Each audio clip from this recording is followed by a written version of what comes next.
So can a single teacher, like, actually change the course of your entire life? I mean, think about that for a second. Yeah, I feel like almost everyone has at least one person who comes to mind immediately when you say that. Right, totally. Think back to that one mentor or coach or maybe a guide who just had this massive lasting impact on you.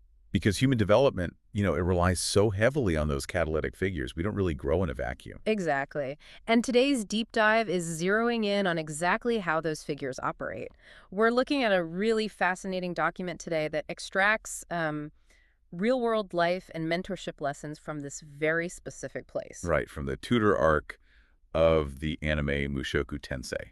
Yeah. So to set the scene for you, we have this tutor named Rudeus, right? Mm-hmm. And he steps into an incredibly hostile environment. Like, it's a setting totally ruled by violence, selfishness, and just general chaos. Right, and his job is to teach this young, fiercely resistant girl named Eris. Which sounds like a nightmare, honestly. But our mission for today is to really answer one central question from all of this. What separates a truly great teacher from someone who, simply transfers information? And it's crucial to clarify right up front that we aren't just, like, summarizing a fantasy story here. No, definitely not. The text we're analyzing uses this specific narrative as a lens. It's a lens to examine universal human development. I mean, we're talking about the mechanics of survival skills, parenting, leadership. Workplace management, even. Exactly. It's this deep exploration of how we actually influence each other when the stakes are really high. So let's unpack the first major hurdle the source material brings up. To survive in a chaotic environment, you can't just, hand someone a textbook. No, that never works. Right. Giving information is just fundamentally different from creating true understanding. Yeah, if the environment is chaotic, and honestly, whether that's a literal fantasy world filled with monsters or just like a deeply dysfunctional corporate office. Which can feel the same sometimes. Totally. The standard sit down, read this, and memorize it approach just fails instantly. The source highlights this really profound realization from a character named Ghislaine. Oh, yeah, the swordswoman. Right, she's a master swordswoman, just a sheer force of nature. But she realizes that operating purely on talent or instinct means she's basically hit a ceiling. She's stuck. She's stuck. She can't elevate to the next level of her own art, and more importantly, she absolutely cannot teach her art to anyone else. Okay, wait, I actually have to push back on this a little bit. Shouldn't the most talented expert automatically make the best teacher? You'd think so, right? Yeah, like, if I want to learn to shoot a three-pointer, I want the star athlete who has reached the absolute pinnacle of the sport. I want the person whose body just intuitively knows how to win. It seems logical, but the source shoots this assumption down by strictly defining what the word understanding actually means mechanically. Okay, how so? Well, you don't truly understand a concept unless you can verbally explain it to someone who knows absolutely zero about it. Oh, Yeah, if you rely on, like, feel or muscle memory, mm-hmm. your expertise is essentially a black box. You're capable of performing the action, and you might even be able to transfer data by having someone watch you. But You weren't educating them. precisely. You're just doing it in front of them. I see. So the star athlete who says, I don't know, I just wait for the right feeling and then I swing, that guy is useless to a beginner. Completely useless. Yeah. Because the beginner has no framework for what that feeling is. So they just, try to mimic the physical motion without actually grasping the underlying physics or strategy of it. Exactly. If you can't articulate the mechanics, the why and the how, your talent is entirely isolated to your own nervous system. Mm-hmm. You have to take that instinct and break it down into language. Which is incredibly hard to do. So if we accept that a teacher can't rely on pure instinct, they run straight into a brick wall.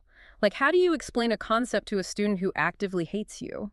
Or someone who just operates on a completely different wavelength, like Eris in the story? You have to figure out what's going on in their head first, right? Yeah, and the author of our source document introduces this psychological concept called the protagonist's blind spot. The protagonist's blind spot. I love that term. It's great. Basically, in a video game or a novel, you constantly get a feed of the heroine's inner monologue, right? Yeah. Her motivations, her fears, why she just yelled at you. But in reality, you get none of that. Exactly. In reality, human beings naturally project their own internal state onto others. We're trapped in our own subjective viewpoint. So your right answer to a problem might look like complete nonsense to your student. Because they're coming at it from a totally different angle. Right. To teach effectively, you have to accept that you're essentially flying blind regarding their internal state. Which means you have to get really good at reading those subtle nonverbal clues. And the source actually has this really fascinating anecdote from the author's own life about this. Oh, the train story. Yeah, about trusting physical intuition over logic to read a situation. Do you want to explain that one? Yeah, so the author was doing a short-term study abroad program at Boston University, commuting by train. And one day, at the second stop, an announcement plays over the intercom. But his English wasn't great at the time. Right, his English wasn't great, so the actual words were basically meaningless to him. But he noticed this sudden shift in the physical environment.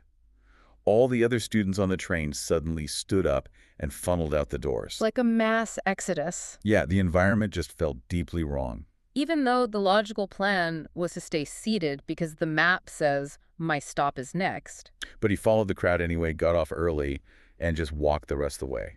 And it turns out the train had been switched to an express line that would have skipped the university entirely. Oh, wow. Yeah, it would have stranded him miles away at the end of the line. So a master teacher applies this exact same environmental awareness to their students. They read the room. Right. If a student is nodding and saying, yeah, I understand, but their shoulders are super tense and their energy is defensive. A great teacher doesn't just plow ahead with the lesson plan, they pivot. They pivot. They trust their gut when the energy shifts. And, building on that emotional intelligence, the source really emphasizes prioritizing long-term trust over short-term survival. Definitely. Like in the anime, there's this brutal kidnapping incident involving Eris. The logical, self-preserving move for Rudeus would just be to flee, right? Save himself, escape this awful tutoring gig entirely. It's what most people would do. Yeah, but instead, he stays in the line of fire to help her. He chooses to protect the bond over his immediate safety. And the author connects that fictional moment to a very real story about teaching financial planning to a college friend. I thought this was such a cool connection. It's so good. This friend desperately needed the certification to get a job at an agricultural cooperative.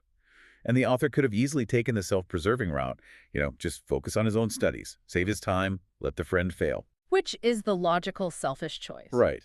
But instead, he spent countless hours mentoring this friend through the material. Fast forward 12 years. That same college friend is now a top-tier insurance agent earning 40 million yen a year. Which is crazy. It's wild. And every time they meet, the friend makes a point to say that without that early mentorship, their current life just wouldn't exist. That is what you call a massive trust deposit. Like, you invest in someone's growth when it offers zero immediate benefit to you, and it just creates this unbreakable bond. Exactly. But, to even get to that point, a teacher has to avoid what I like to call specialization, isolation. What do you mean by that? Well, you can't just be a genius in your field and ignore basic human decency, Like in the story, Rudeus is severely scolded by Eris's grandfather, Soros, for neglecting basic etiquette. Ah, right, the greeting scene. Rudeus just assumed his advanced magic and sword skills were enough to command respect. Yeah, but Soros just tears that assumption apart. He explains that without foundational manners and empathy, specialized skills are basically useless because no one will ever tolerate working with you. That's such a good point. A teacher has to model that foundational human interaction first, or the student will just reject the technical knowledge out of hand. They won't even listen. Exactly. And this leads to this dynamic shift that happens once that trust is actually established. It completely reframes the relationship. Like, once you truly connect with a student, the teacher's own growth suddenly skyrockets. Yes. Which is so interesting. Like, why does teaching actually make the teacher better? Well, the text explains that having a student, or what it terms an equal rival, acts as this incredible accelerator for the teacher's PDCA cycle. PDCA cycle. Remind me what that stands for. It stands for plan, do, check, act. Okay, got it. So let's say you're teaching a kid long division. You plan an explanation using apples. You do the explanation. You check the student's face, and they look completely lost. Total blank stare. Right. So you act by instantly pivoting to a different analogy, maybe using money instead. When you study alone, your feedback loop is incredibly slow. You don't know you failed until you bomb a test weeks later. Yeah, that's so true. But teaching forces your brain to run like hundreds of these micro experiments a minute based on the student's live reactions. Exactly. Your brain is constantly recalibrating. And the source takes us a step further with the concept of abstraction and lateral expansion. Which sounds super academic, but it basically means teaching forces you to connect dots you normally wouldn't even notice. Yeah. Because of the neurological shortcuts we were talking about earlier, when you know how to do something instinctively, Your brain bypasses all the conscious steps. It just happens automatically. Right. But when a student asks why, you're forced to dismantle that shortcut.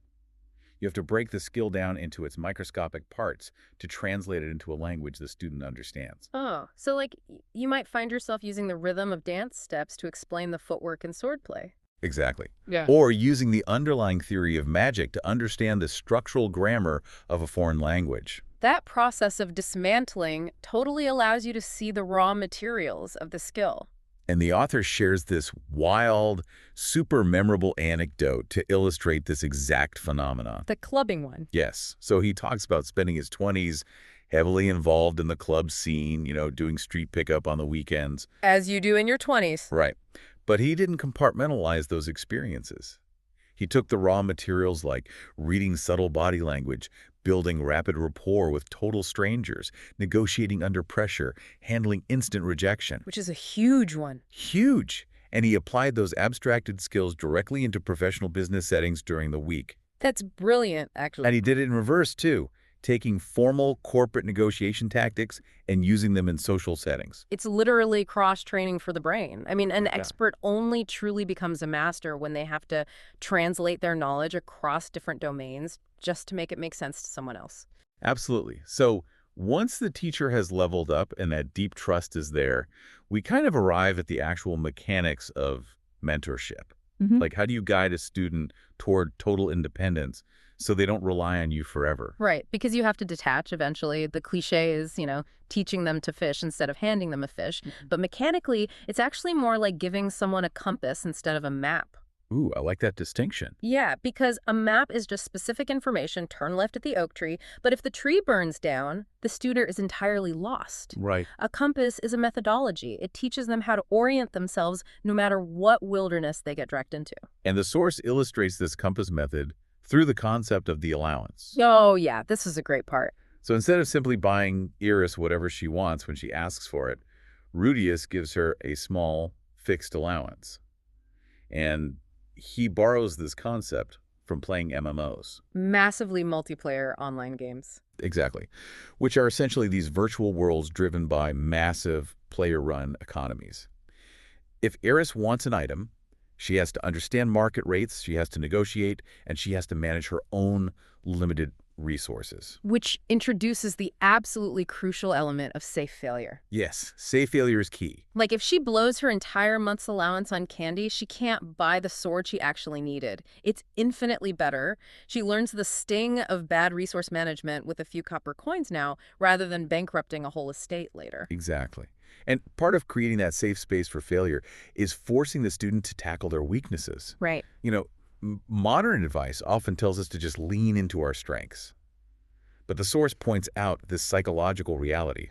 True, unshakable self-esteem doesn't come from doing what is already easy for you. No, it really doesn't. It's forged in that massive dopamine hit, that sense of accomplishment you get when you conquer something you're actively terrible at. Leaning into a strength feels good, sure, but it's expected. Overcoming a weakness actually proves to your own brain that you are capable of fundamental transformation. And the author shares this deeply relatable story about learning to ride a bike without training wheels. They struggled for a full week, falling down constantly, scraping their knees, fighting through tears and sheer frustration. Ugh, we've all been there. Right. All while watching other kids their age riding around effortlessly. It was humiliating and painful. But when they finally found that balance and rode down the street, The sheer joy of that moment. the enduring confidence that flooded in was just unforgettable. And a leader's job is really to recognize the value of that scraped knee. Like, ask yourself, are you protecting your students or your employees from failure, or are you letting them fall? Because a true mentor will walk beside the bike, offer encouragement, but absolutely refuse to pedal for them. Because eventually the mentor won't be there. And these strategies, from this fantasy narrative, they translate directly into our daily lives, our workplaces, our parenting. They really do. In fact, the text highlights this great quote from a master swordsman in the story, Galfarian. He says, "Rationality is the foundation." That's a heavy quote. It is. We live in a culture that is totally obsessed with life hacks, always trying to find the quickest shortcut to the finish line. But true education recognizes that you cannot hack a foundation. No, you can't. True efficiency is simply the perfect, ruthless mastery of the basics. Because if you try to skip to the advanced techniques without mastering those boring fundamental basics, the entire structure of your knowledge just collapses the second it's put under real pressure. Yep. And building that robust foundation requires significant resources, time, energy, money. The source makes this brilliant distinction between spending dead money and spending live money. I loved this concept. Dead money is what we spend on fleeting impulses, right? Yeah. It vanishes and leaves us with nothing but, like, a momentary distraction. But love money is investing those exact same resources into compounding growth, deeply educational experiences, and unbreakable interpersonal bonds. Which actually brings us all the way back to the guy with the onion from the intro. Yes. The famously frugal Japanese comedian Kasuga. Right. This is a man whose entire public persona and private life revolves around extreme penny pinching. Like, he will genuinely visit 5 different supermarkets to shave a single yen off his grocery bill. Literally walking for hours to save a penny. He hoards his cash like a dragon. But a hidden camera prank show tested him. His comedy partner, Wakabayashi, comes to him acting desperate and says, "I'm being extorted by some shady people. I need 3 million yen right now." Which is roughly 20,000 US dollars, just to put that in perspective. Right, so the guy who agonizes over a penny is suddenly asked for a massive fortune. And he doesn't hesitate for a second. Not even a little bit. He immediately goes to the bank, withdraws this massive stack of cash, and hands it directly to his partner.